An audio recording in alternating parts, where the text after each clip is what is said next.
आप सभी शिक्षाविदों का मैं जितेंद्र सिंह ठाकुर बहुत बहुत स्वागत करता हूं।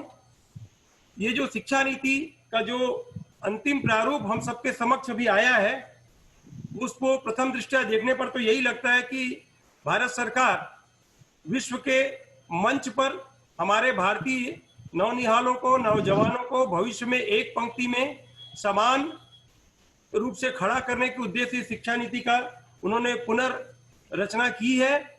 और इस पर उन्होंने जो शिक्षण, जो विषय वस्तु के शिक्षण के साथ साथ जो उन्होंने जो ध्यान दिया है कौशल विकास, कौशल दक्षता हासिल करने का, और तीसरी इस पर महत्वपूर्ण बात है कि मानवीय जो गुण है वो भी उस व्यक्ति में बहुत कूट कूट कर भरा हो, जिससे वह एक विश्व के एक बहुत ही उत्कृष्ट और श्रेष्ठ नागरिक के रूप में जो ज्ञान और कला कौशल के साथ साथ कार्य दक्षता में संपन्न हो, ऐसे हमारे नई पीढ़ी के निर्माण में इस नीति की रचना उन्होंने की, ऐसा उद्देश्य परिलक्षित होता है।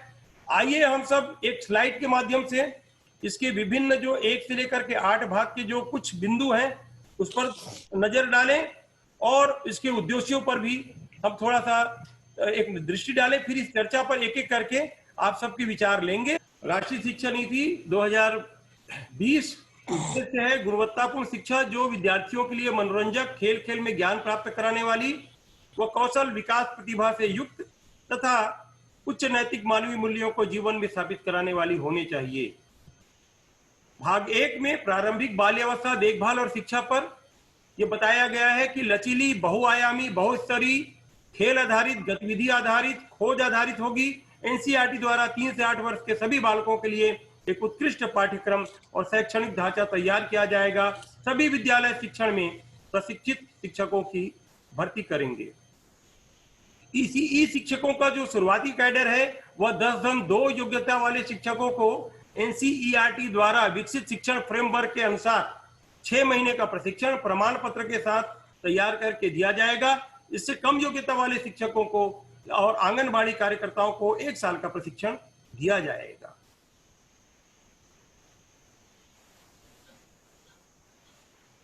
भाग 2 में बताया गया बुनियादी साक्षरता एवं संख्या ज्ञान सीखने के लिए एक तात्कालिक आवश्यकता एवं पूर्वतः कक्षा 1 से सीधे प्रवेश लेने वाले बच्चों को 3 महीने का अल्पकालिक प्ले स्कूल प्रशिक्षण देना होगा। The digital infrastructure for knowledge sharing की स्थापना सभी स्कूलों में करनी होगी। बच्चों के पोषण, नियमित स्वास्थ्य का जांच, इन सब का ध्यान रखा जाएगा। भाग 3 में बताया गया है ड्रॉप आउट बच्चों की संख्या कम करना। ऐसा देखने में आया है देश में कक्षा 6ठी से 8वीं तक GER 90.9% होता है, जबकि कक्षा 11वीं 12वीं में आते तक यही घटकर 56.5% हो जाता है। GER का मतलब है ग्रास एजुकेशन रेशियो। तो ड्रॉप आउट दर को कम करने का लक्ष्य है सरकार का। सरकारी और गैर सरकारी संस्थाओं के लिए स्कूल निर्माण सरल करना, इसमें क्षेत्रीय संस्कृति और सामाजिक संरचना के आधार पर स्थानीय विविधताओं को प्रोत्साहित करना है। भाग 4 में बताया गया स्कूली पाठ्यक्रम अधिगम समग्र, रुचिकर व आनंददायी होने चाहिए। समग्र विकास केंद्रित पाठ्यक्रम व अधिगम होंगे। आलोचनात्मक चिंतन को बढ़ाने पाठ्यक्रम की विषय वस्तु को कम किया जाएगा।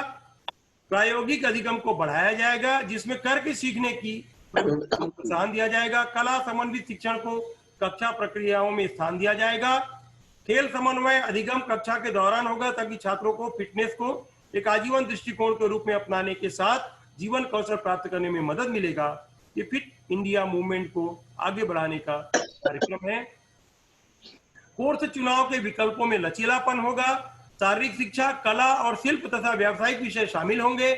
पाठ्यक्रम, सह पाठ्यक्रम, कला, मानविकी, विज्ञान अथवा व्यावसायिक जैसी कोई धारा अब नहीं होगी। विज्ञान, मानविकी, गणित, भौतिकी, कला और शिल्प, व्यावसायिक कौशल जैसे विषयों को विद्यार्थियों के लिए क्या रुचिपूर्ण है और क्या नहीं, यह विचार कर स्कूल के पूरे पाठ्यक्रम में शामिल किया जाएगा। बहुभाषावाद और भाषा की शक्ति, जहां तक संभव हो कक्षा 5 व कक्षा 8 तक शिक्षा का माध्यम घर की भाषा, मातृभाषा, स्थानीय भाषा, क्षेत्रीय भाषा होगी। इसके बाद स्थानीय भाषा को जहां भी संभव हो के रूप में पढ़ाया जाता रहेगा। सार्वजनिक और निजी दोनों तरह के स्कूल इसकी अनुपालना करेंगे। विज्ञान सहित सभी विषयों में उच्चतर गुणवत्ता वाली पाठ्य पुस्तकों को घरेलू भाषाओं, मातृभाषाओं, स्थानीय भाषाओं में प्रकाशित कराया जाएगा। त्रिभाषा फार्मूला लागू होगी, जिनमें से 2 भाषाएं भारतीय भाषाएं होंगी। 3 में से 1 या अधिक भाषा को बदलने का विकल्प कक्षा 6 या 7 में ही मिल सकेगा, लेकिन ऐसा करने के लिए उन्हें तीनों में से किसी एक जो भारतीय भाषा हो को साहित्य के स्तर पर अध्ययन करना होगा। गणित विज्ञान के द्विभाषी पाठ्य पुस्तकों और शिक्षण अधिगमों को तैयार करने के सभी प्रयास किए जाएंगे। आगे देखते हैं कि संस्कृत भाषा को त्रिभाषा के मुख्य विकल्प के रूप में स्कूल और उच्चतर शिक्षा के सभी स्तरों पर छात्रों के लिए एक महत्वपूर्ण विकल्प रूप में प्रस्तुत किया जाएगा। अन्य शास्त्रीय भाषा तमिल, तेलुगु, कन्नड़, मलयालम, उड़िया सहित पाली, फारसी, प्राकृत और उनके साहित्य को भी उनकी समृद्धि के लिए संरक्षित करने के उद्देश्य से पाठ्यक्रम में शामिल किया जाएगा।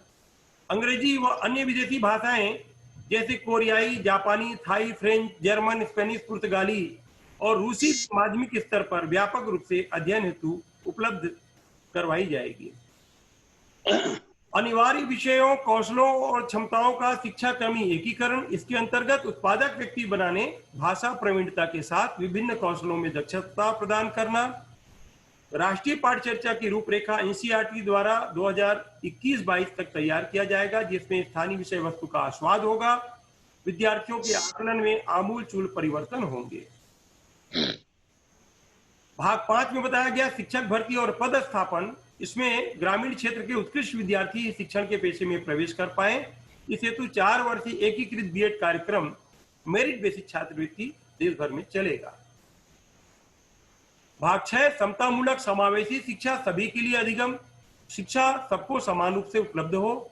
दिव्यांग व विशेष श्रेणी के बच्चों के शिक्षण की विशेष व्यवस्था का प्रावधान होगा।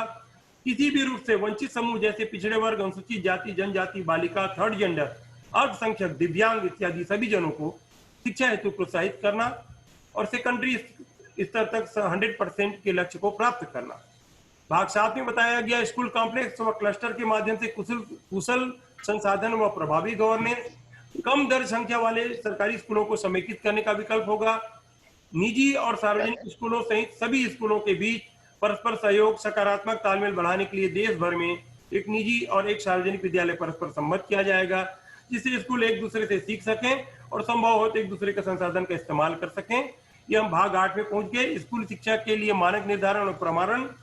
वर्तमान नियामक व्यवस्था, जहां एक तरफ लाभ के लिए खोले गए अधिकतर फॉर प्रॉफिट निजी स्कूल द्वारा बड़े पैमाने पर हो रहे शिक्षा के व्यवसायीकरण और अभिभावकों के आर्थिक शोषण पर नियंत्रण नहीं किया जा सका, वहीं दूसरी तरफ ये अक्सर ही अनजाने में सार्वजनिक हितों के लिए समर्पित निजी परोपकारी स्कूलों को हतोत्साहित करता है। सार्वजनिक और निजी दोनों प्रकार के स्कूलों का लक्ष्य एक ही होना चाहिए, ऐसा कुछ उनका विचार है। दूसरा ये अंतिम है हमारा, स्कूल शिक्षा के लिए मानक निर्धारण प्रमाणन में ही सार्वजनिक और निजी स्कूलों का मूल्यांकन प्रमाणन समान मापदंड बेंचमार्कों को और प्रक्रियाओं के आधार पर किया जाएगा। स्कूल शिक्षा नीति को लेकर के ये जो बातें अभी हम लोगों ने देखी, जो मैंने बुलेट उसके माध्यम से आप लोगों के सामने रखा, अब इस पर हम लोग चर्चा आगे जारी करते हैं। आज हमारी इस चर्चा में शामिल हुए हैं ज्ञान गंगा स्कूल रायपुर के प्रिंसिपल राजगौर मैडम जी, और हमारे साथ हैं ब्राइटन स्कूल के संचालक आदरणीय श्री आरपी सिंह साहब, और शिवम विद्यापीठ से हैं हमारे साथ विनोद कुमार पांडे जी, मनोज सिंह ठाकुर हैं, ठाकुर अनिरुद्ध सिंह मेमोरियल स्कूल के संचालक और अधिवक्ता हैं, हमारे रायपुर शहर के प्रतिष्ठित अधिवक्ता हैं, कांग्रेस पार्टी के विधि प्रकोष्ठ के भी महामंत्री पदाधिकारी हैं प्रदेश के। तो इस प्रकार से हम अब इस शिक्षा नीति का मैं सबसे पहले आना चाहूंगा, चूंकि प्रिंसिपल का एक महत्वपूर्ण दायित्व होता है और उनका जो अनुभव होता है वो प्राथमिक और पूर्व प्राथमिक स्तर के बच्चों से लेकर के हायर सेकेंडरी स्तर के बच्चों तक वो उनके मनोविज्ञान को भी समझते हैं, और जो हमारा मौजूदा अभी पाठ्यक्रम जो रहा है जिसके आधार पर शिक्षाएं संचालित होती रही हैं वह, और ये जो नवीन शिक्षा नीति जो तैयार होकर के भारत सरकार की हम सबके सामने रखी गई है, इस पर मैं चाहूंगा कि एक प्रथम दृष्टया उनका जो अवलोकन है उसके आधार पर वो अपनी राय और अपना चिंतन हम सबके समक्ष रखें। श्री ठाकुर सर और मैडम जी। नमस्कार सभी को। मैं थोड़ा मिक्स बोलूंगी, चलेगा? बिल्कुल पूरी बिल्कुल। तरह से हिंदी में थोड़ा मेरे लिए मुश्किल है। थोड़ा इंग्लिश और हिंदी मिक्स करके बोलूंगी। जी जी। वैसे आपने तो जो शिक्षा नीति के जितना पूरा प्रारूप है ऑलमोस्ट सब बता दिया। तो इसमें एक जो पर्टिकुलर पॉइंट है जो मुझे नहीं दिखा, हाँ, और वो शायद इंक्लूड करना बहुत जरूरी था, तो मैं उसी पर्टिकुलर पॉइंट पर आपसे डिस्कस करना चाहूंगी। इसमें आप देखिएगा एक पर्टिकुलर पॉइंट है जिसमें ये मेंशन किया है कि रिडक्शन इन करिकुलम। आपने उसको आप उसको पढ़िएगा, जिसमें एक पर्टिकुलर पॉइंट है और इसमें लिखा हुआ है कि there is a reduction in curriculum. Now why there is a reduction in curriculum, that is the big question. So what I particularly feel that now this new education policy would like to shift the rote learning to application. जो मुझे जो लग रहा है कि लोग जो बच्चे जो रोट लर्निंग करते हैं, जो रट्टा लगा लेते थे, वो कहीं ना कहीं लाइफ में सक्सेसफुल नहीं होते हैं। तो रिडक्शन इन करिकुलम का 4 मेजर एरियाज हैं। एक है जो कोर कंपोनेंट है, वो curriculum in all subjects to be reduced to its core essentials, यानी जो जरूरी है वो पढ़ाइए, जो एसेंशियल है उसको पढ़ाइए। रिड्यूस होने का मेन पहला रीजन। सेकंड रीजन है कि to develop the critical thinking among the students. अब क्रिटिकल थिंकिंग कैसे आएगी? जब हम फोकस करेंगे ऑन इंक्वायरी, बच्चों से व्हाई एंड हाउ, उनकी इंक्वायरी, उनकी इमेजिनेशन, उनके अंदर जो क्यूरियोसिटी है, जब तक हम हमारी स्टडीज उसको इवोक नहीं कर पाएगी, उसको इग्नाइट नहीं कर पाएगी, बच्चे के अंदर बहुत सारे क्वेश्चंस हैं, उसको जब तक हम इग्नाइट नहीं करेंगे तो वो पढ़ाई नहीं है। तो अभी जो नई शिक्षा नीति है इसमें ये बिल्कुल कहा गया है कि रिडक्शन इन करिकुलम का सेकंड पॉइंट है to focus on critical thinking, inquiry, discovery, discussion, analysis based on teaching and learning methods for the holistic education. जी, बच्चे के अंदर holistic education है, वो बहुत बड़ा और बहुत ही अच्छा पॉइंट जो मुझे लगा जो नई शिक्षा नीति में। तीसरा जो रिडक्शन इन करिकुलम का जो तीसरा इंपॉर्टेंट पॉइंट था वो था इंटरैक्टिव क्लासेस। यूजुअली क्या होता, जो ट्रेडिशनल टीचिंग मेथोडोलॉजी थी उसमें क्या होता था, टीचर पढ़ा रहे हैं, बच्चे साइलेंटली सुन रहे हैं, correct? That is what is usually, मतलब क्या था, टीचर सेंटर्ड क्लासेस थे जी।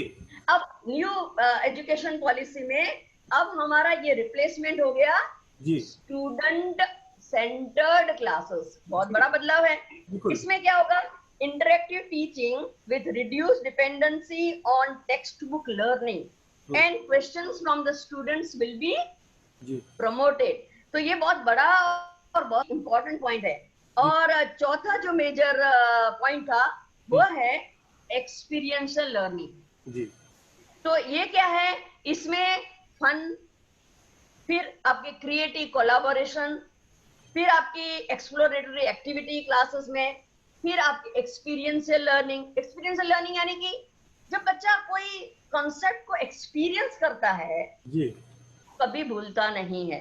आप उसको फोटोसिंथेसिस रटा दोगे तो कोई मतलब नहीं है, नेक्स्ट क्लास में आके भूल जाएगा। लेकिन जब आप उसको एक्सपीरियंस कराओगे, वहां ले जाओगे, see these are the leaves, ये सूर्य प्रकाश से उसने ग्लूकोज और कैसे बनाया, क्लोरोफिल और से, तब वो कही जाती। तो अब जो नई शिक्षा नीति आई है उसमें रिडक्शन इन करिकुलम का चौथा पॉइंट जो लिखा हुआ है वो यही है, it is based on the experiential learning and that is very important. कहीं ना कहीं हमारे जो स्टूडेंट्स हैं वो कॉम्पिटिटिव एग्जामिनेशन में पिछड़ जा रहे हैं।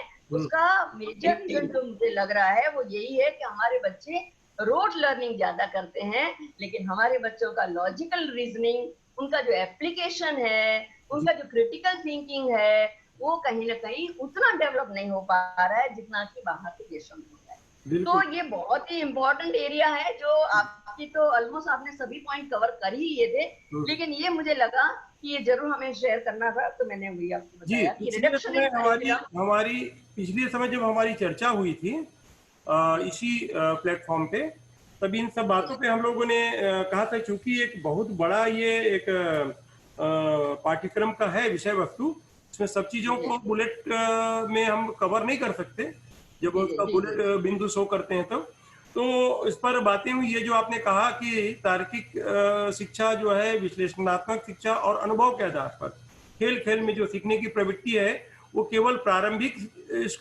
कक्षाओं में नहीं, प्री प्राइमरी में नहीं, बल्कि ये जीवन पर्यंत और हायर सेकेंडरी में भी इसका अनुपालन हो, ये रखा गया है।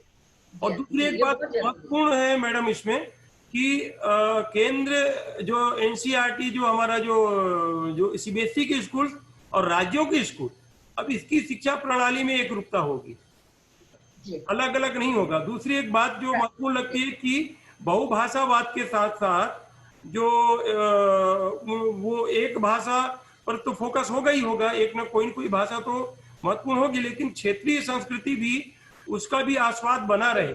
ये लोकल कंटेंट, ये जो लोकल कंटेंट को चीजें में आना है, ये बहुत ही अच्छी बात है। कई बार क्या होता है कि जैसे अभी हमारे यहाँ अभी जो अपने टेक्स्ट बुक्स हैं, वर्ल्ड हिस्ट्री पढ़ाई जाती है, पर इंडिया नेशनल मूवमेंट पता है, लेकिन आज छत्तीसगढ़ में नेशनल मूवमेंट क्या इनका योगदान रहा है, वो हमारे बच्चों को नहीं पता है। नहीं पता, पर वो नेशनल करिकुलम जो फ्रेमवर्क बना रहे हैं ये सरकार, उसमें स्थानीय, जब वो स्थानीय लोग जो क्षेत्र का भी है वो भी उसमें शामिल किया जाएगा, और ये बहुत बड़ा काम होगा, बहुत बड़ा काम है, वो सबसे अच्छा काम है, क्योंकि इतना बड़ा देश है, अलग अलग विभिन्न प्रांत हैं, पर ये कैसे करेंगे, क्या उस खास प्रांत के लिए नेशनल फ्रेमवर्क के साथ वहां का स्थानीय चीजों को उस खास प्रांत के लिए उसको तैयार किया जाएगा, कि ये पूरे राष्ट्रीय जो पाठ्यक्रम बनेगा उस पर समग्र रूप से शामिल होगा। अगर होगा तो विषय वस्तु घटने के बजाय बढ़ेगा। अगर पूरे करिकुलम सेटिंग में हो सकता है कि स्टेट वाइज कुछ उनको फ्रीडम मिलेगा, पर्टिकुलरली वो सब्जेक्ट में जहां पर कि लोकल कंटेंट को ऐड करना जरूरी है, तो वहां कहीं ना कहीं कुछ फ्रीडम होगी कि वो लोग लोकल कंटेंट को ऐड करेंगे। बाकी जो मैथमेटिक्स है या आपका साइंस है, आपके लैंग्वेजेस है, हो सकता है वो पूरे इंडिया में एक ही हो, लेकिन जो सब्जेक्ट जिसमें कि लोकल कंटेंट ज्योग्राफी है ना, हिस्ट्री है, तो वहां तो आप लोगों को मतलब वो कहीं ना कहीं स्टेट को फ्रीडम होगा, और हो सकता है 1 या 2 चैप्टर इंक्लूड हो जाए। जी बिल्कुल, बहुत सही। आपके पास फिर हम आपके पास आएंगे। मैं चाहता हूं कि पिछले समय हमारी एक मीटिंग में बहुत सुंदर बात उमा तिवारी मैडम ने भी रखा था, तो चूंकि आप लोग बहुत ही सक्रिय रूप से देखते हैं, आरपी सिंह साहब भी बैठे, उनका तो बहुत दीर्घ अनुभव होता है, लेकिन मैं चाह रहा हूं कि लेडीज फर्स्ट के तहत अभी दूसरा क्रम में मौका देता हूं श्रीमती उमा तिवारी मैडम से कि आप अपना राय रखें। आपने पिछले समय भी अच्छा अध्ययन करके बताया था, अभी भी बताएं कि इस राष्ट्रीय जो शिक्षा नीति है उस पर अभी आपने क्या देखा। सर अभी तो मैं जस्ट अभी ज्वाइन करी हूँ, प्रतिमा मैम को सुन रही थी। नमस्कार मैम। नमस्कार। बढ़िया। तो सुन रही थी, बहुत अच्छा से पॉइंट रखा आपने। और आरपी सिंह सर बोल रहे, फिर मैं बोल लूंगी जितेंद्र सर। जी बिल्कुल बिल्कुल, चलिए सिंह साहब को आमंत्रित करते हैं। आप इस शिक्षा नीति के संदर्भ में हमें बताएं कि इसमें क्या चीजें और जो विशेष लग रही है आपको, और क्या चीजें हैं जो जिसका अनुपालन करना थोड़ा कठिन होगा।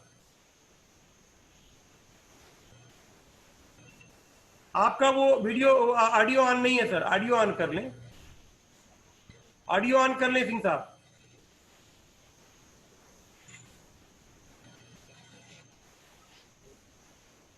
वीडियो ऑफ हो गया उनका।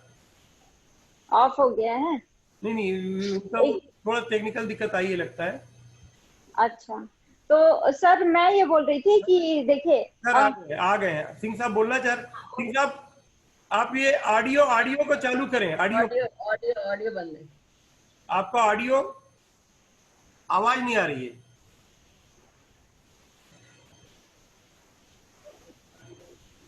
सिंह साहब आवाज नहीं आ रही है, आप थोड़ा देखिए।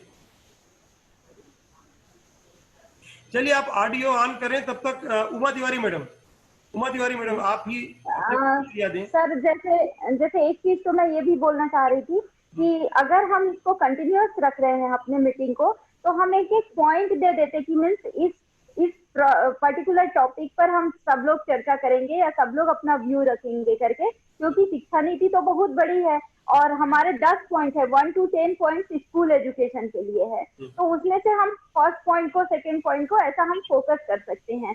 और सेकेंड थिंग मेरे को ये अच्छा लगा कि देखिए foundation of early cares and learning करके जो दिया हुआ है फर्स्ट पॉइंट में ही जो दिया हुआ है, अभी तक के क्या होता है कि बड़े बड़े स्कूलों में तो होता है कि नर्सरी क्लास को जो प्री प्राइमरी 3 इयर्स का जो एजुकेशन होता था, फाउंडेशनल एजुकेशन होता था, उसको बहुत अच्छे से पेरेंट्स केयर करते थे और उसको जरूरी समझते थे।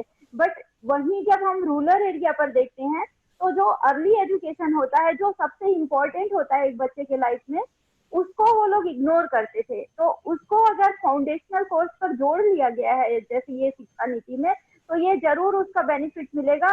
जो गांव के बच्चे हैं या जो रूरल बैकग्राउंड के बच्चे हैं, उनको जरूर फर्क पड़ेगा इसका और उनको बेनिफिट भी मिलेगा। क्योंकि पहले ये जो प्री प्राइमरी जो क्लासेस है, प्री प्राइमरी का जो एजुकेशन है, उसका उतना महत्व नहीं देते थे। पेरेंट्स सोचते थे कि अरे ठीक है हम क्लास 1 में भेजेंगे या सीधा KG 1 में डालेंगे करके।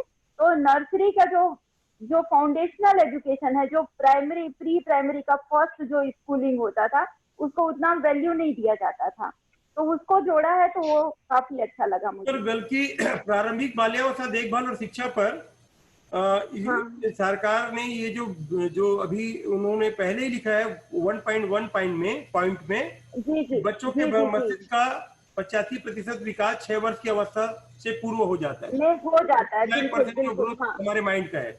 तो इसलिए और ध्यान early childhood education and caring program में बहुत ज्यादा है।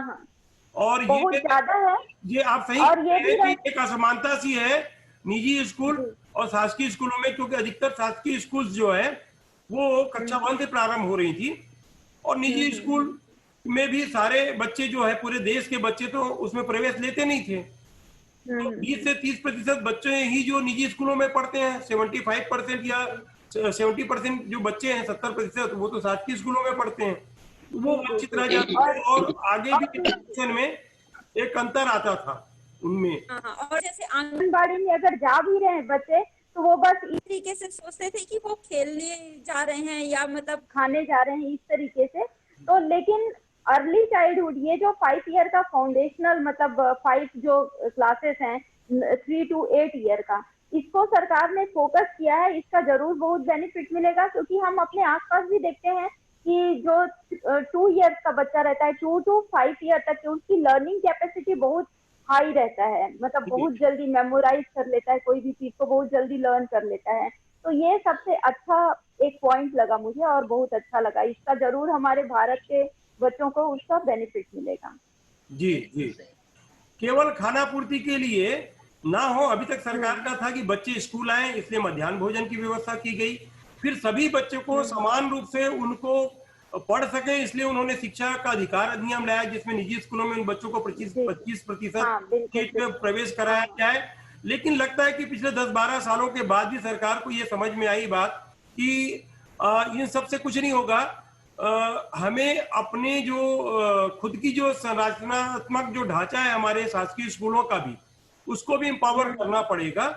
लेकिन मैं इसी बात पर आ रहा हूं कि जब सरकारी हमारे स्कूल्स जो हैं गवर्नमेंट के, वो एम्पावर्ड होंगे, अंग्रेजी माध्यम से संचालित होने लगेंगे और उसका एक समेकित पाठ्यक्रम, सबका एकीकृत पाठ्यक्रम हमारा और शासकीय स्कूलों का होगा, राज्य और केंद्र के स्कूलों का और निजी स्कूलों का, तब सर सबसे पहले तो हम जो ऐसे बांटते हैं ना सर, एजुकेशन होना चाहिए, शिक्षा होना चाहिए, उसमें सरकारी और प्राइवेट का कोई नहीं होना चाहिए, ठीक है। वो पेरेंट्स का अपना चयन होना चाहिए कि भाई मुझे इस स्कूल में पढ़ाना है, उसके लिए वो 1 किलोमीटर 2 किलोमीटर का दायरा दे दे कि भाई 2 किलोमीटर के अंदर चाहे वो प्राइवेट स्कूल रहे चाहे गवर्नमेंट स्कूल रहे, आपको वहां ही पढ़ाना है करके, अगर ऐसा दे दे।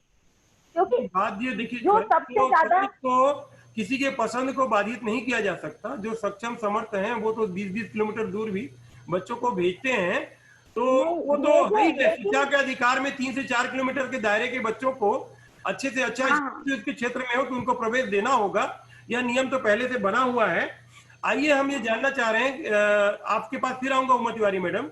मैं जी, श्री जी। आरती सिंह साहब का ऑडियो स्टार्ट हो गया है।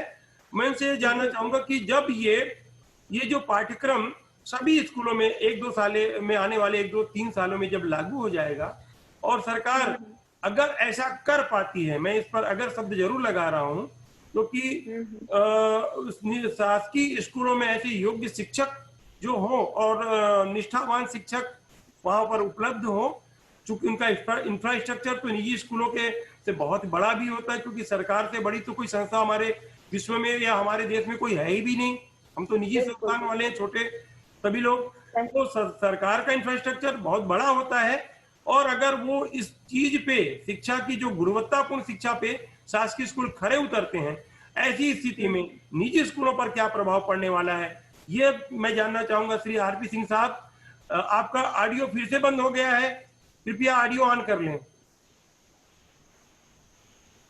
हेलो जी सिंह साहब, आप प्रतिक्रिया दें।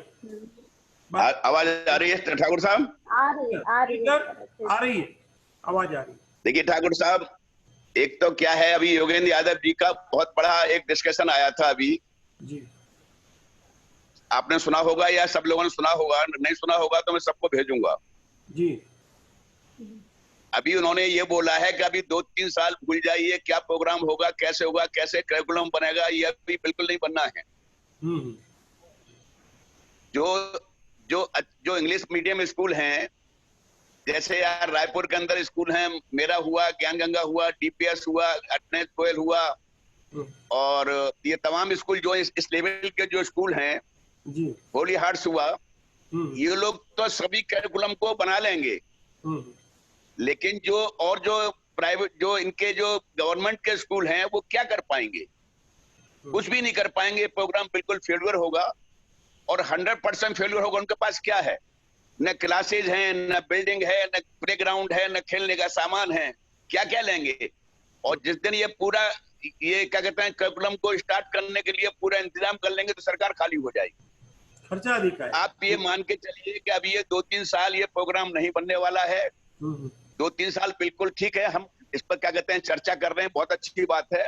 अपने को सभी को आगाह करना चाहिए, क्या है क्या नहीं है, सबको समझना चाहिए। लेकिन ये करिकुलम जो बन रहा है, ये बिल्कुल उनके लिए है, ये मान के चलिए जो अच्छे स्कूल हैं, जिनके पास में सभी क्या कहते हैं इंतजाम है, सब इंतजाम कर सकते हैं, चाहे भाषा का हो, चाहे खेल का हो, चाहे सीखने का हो, चाहे कुछ भी करने का हो। ये जो प्राइवेट स्कूल हैं, ये बिल्कुल फेलियर होंगे। न इनके पास टीचर हैं, न टीचर अपॉइंटमेंट कर पाएंगे, न ये ट्रेनिंग दिला पाएंगे, न इनके ट्रेनिंग का इंतजाम है। मैं इतना ही बोलना चाह रहा हूँ। जी जी, मतलब ये जो पाठ्यचर्या जो अभी बन रही है, पाठ्यक्रम जो बना रही है सरकार, शिक्षा नीति, वो सभी स्कूल को एक इंटरनेशनल, अंतर्राष्ट्रीय स्कूल के मानक पर अपने आप को स्टैब्लिश करना होगा। मेरे ख्याल से आप ये कहना चाह रहे हैं। और सरकारी स्कूल जो कमियां आज तक देखने को मिलती है, जिसके कारण सभी पालक निजी स्कूलों की तरफ रुख करते हैं, उसका कारण ये होता है क्योंकि कसावट जो निजी स्कूलों में देखने को मिलती है, वो उनको शासकीय स्कूलों में संभवतः नहीं मिल पाता। और जिस स्तर के भी निजी स्कूल हो, वो अपना 100% देने का प्रयास करते हैं, जबकि बिल्कुल सही बोल रहे हैं। कहीं पर सरकारी स्कूलों में ऐसा लगता है कि वो स्वयं अपनी क्षमताओं का दोहन वहां के लोग नहीं करते विद्या संचालन के कार्य में, जिसके कारण अविश्वास का एक वातावरण शासकीय स्कूलों के प्रति शायद संभवतः बना हुआ है। इसलिए निजी स्कूलों की जनता का रुझान होता है, और वो इस शिक्षा नीति के अनुपालन स्वयं को कितना सुदृढ़ कर पाएंगे, कितना खड़ा कर पाएंगे, यही देखने का होगा हमको आगे चल करके।